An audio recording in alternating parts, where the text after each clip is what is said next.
নমস্কাৰ সকলোলৈকে পুনৰবাৰ স্বাগতম জনালোঁ। আজি আমি আলোচনা কৰিবলৈ লৈছোঁ ৰেচন কাৰ্ডৰ লগত নতুনকৈ সংযোজন হোৱা তিনিটা দ্ৰব্য সামগ্ৰীৰ কথা। বিশেষকৈ বিত্তমন্ত্ৰী মহোদয়াই যেতিয়া বাজেট ভাষণ দিছিলে, বাজেট ভাষণতে ইতিমধ্যে এই কথাটো উল্লেখ কৰিছিল যে ৰেচন কাৰ্ডৰ লগত জনসাধাৰণে আৰু তিনিটা অতিৰিক্ত দ্ৰব্য সামগ্ৰী লাভ কৰিব। সেই দ্ৰব্য সামগ্ৰীবোৰ হ'ল চেনি, মচুৰ দাইল আৰু নিমখ। চাউল যেনেকৈ একেবাৰে এটকাও নোহোৱাকৈ জনসাধাৰণে পায়, তেনেকৈ কিন্তু মচুৰ দাইল, চেনি বা নিমখ নাপায়।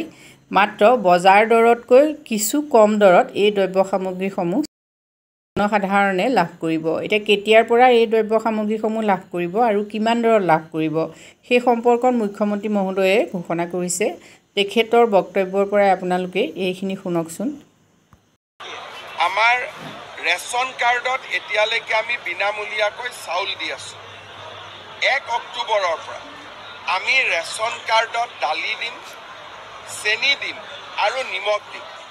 দালিৰ দাম বজাৰতকৈ 25 টকা কম হ'ব, চেনিৰ দাম বজাৰতকৈ 25 টকা কম হ'ব, নিমখৰ দাম বজাৰতকৈ 10 টকা কম হ'ব। 5জন পৰিয়াললৈকে 1 কেজিকৈ পাব আৰু 5জনতকৈ যদি ওপৰত পৰিয়াল থাকে ৰেচন কাৰ্ডত, তেওঁলোকে 2 কেজি পাব। অৰ্থাৎ 5জনলৈকে 1 কেজি, 6জন হ'লে তেওঁলোকে 2 কেজি পাব। এই ব্যৱস্থাটো আমি 1 অক্টোবৰৰ পৰা আৰম্ভ কৰিম, যাতে দুখীয়া মানুহে ঘৰো পাব পাৰে, অৰুণোদয় পাব পাৰে। আমাৰ ৰেচনত চাউলে অকল নহয়, দালি নিমখো পাব পাৰে।